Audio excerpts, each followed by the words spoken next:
Meningitis. Meningitis is the inflammation of the meninges, the protective membranes covering the brain and spinal cord.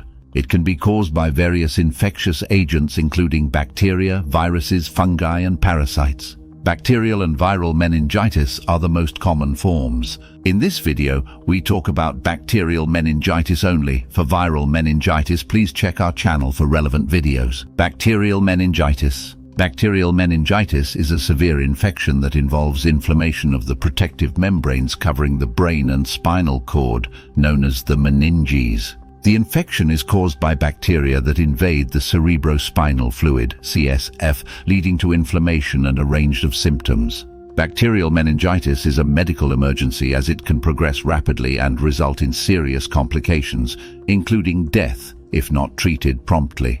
Common causes: Neisseria meningitidis, meningococcus, common in outbreaks and can cause severe illness.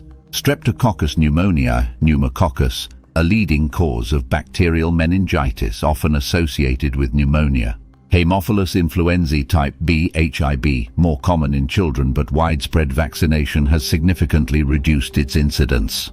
Listeria monocytogenes, more common in older adults, pregnant women, and those with weakened immune systems. Signs and symptoms. Bacterial meningitis often has a rapid onset of symptoms: fever and chills.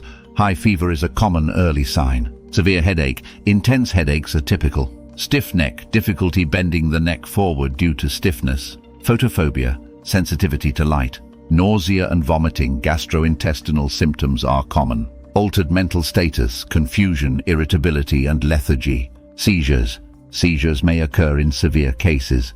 Petechial rash. In meningococcal meningitis, a distinctive rash may develop. Treatment. The treatment of bacterial meningitis involves prompt administration of antibiotics. In some cases, supportive care to manage symptoms and complications. Here is an overview of the treatment approach for bacterial meningitis. Hospitalization. Bacterial meningitis is a medical emergency, and individuals suspected of having this condition are typically hospitalized for close monitoring and treatment. Antibiotic therapy. Empirical treatment.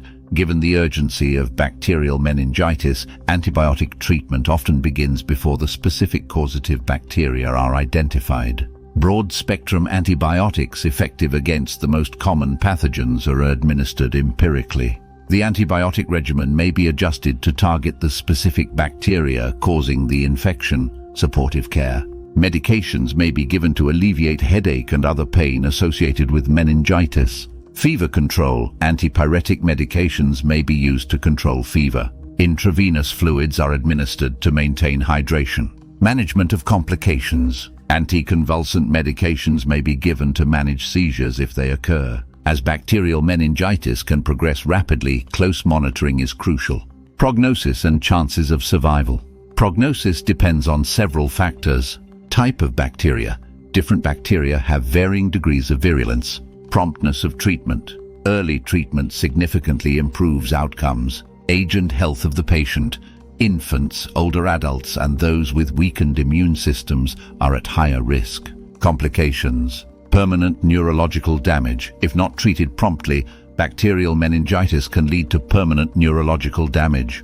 Hearing loss, especially in cases of pneumococcal meningitis. Septicemia, blood infection. Bacteria can enter the bloodstream and cause widespread infection. Survival rates. With prompt and appropriate treatment, the majority of individuals with bacterial meningitis survive. However, even with treatment, some may experience long-term complications including hearing loss, cognitive impairment, or seizures. In severe cases, bacterial meningitis can be fatal, emphasizing the importance of early medical intervention. Transmission. Bacterial meningitis is typically spread through respiratory secretions, such as droplets from coughing or sneezing.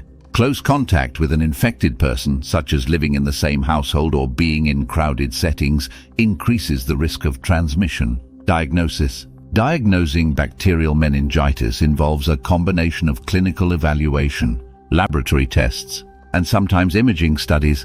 Given the urgency of bacterial meningitis and the potential for rapid progression, prompt diagnosis is crucial. Here are the key steps involved in the diagnostic process. 1. Clinical evaluation. Medical history. The healthcare provider will inquire about the patient's symptoms, their onset, and any potential exposure to factors that increase the risk of meningitis. Physical examination. A thorough physical examination is conducted with particular attention to signs such as neck stiffness, fever, altered mental status, and skin rash. 2. Lumbar puncture, spinal tap. Cerebrospinal fluid, CSF, analysis. A lumbar puncture involves the removal of a small amount of cerebrospinal fluid from the space around the spinal cord. Analysis of CSF includes examination for cell count. Elevated white blood cells, pleocytosis, suggest inflammation. Glucose levels. Abnormal glucose levels may indicate infection. Protein levels. Elevated protein levels may indicate inflammation. 3. Blood tests. Blood cultures. Culturing blood samples helps identify the causative bacteria. Complete blood count, CBC. An elevated white blood cell count may indicate an infection. 4. Imaging studies. Computed tomography, CT, or magnetic resonance imaging, MRI. These are particularly important if there are neurological symptoms or signs of increased intracranial pressure. Prevention. Vaccination is a key preventive measure. Vaccines are available for meningococcus, pneumococcus, and Hib. Antibiotic prophylaxis. Close contacts of someone with certain types of bacterial meningitis may be given antibiotics to prevent infection. Good hygiene. Practicing good hygiene, such as regular hand washing, can help prevent the spread of bacteria. Thank you for watching this video. The information provided here is for educational and informational purposes only. It is not a substitute for professional medical advice, diagnosis, or treatment. Always seek the advice of your physician or other qualified health provider with any questions you may have regarding a medical condition. Never disregard professional medical advice or delay in seeking it because of something you have read or heard in this content. If you think you may have a medical emergency, call your doctor or emergency services immediately.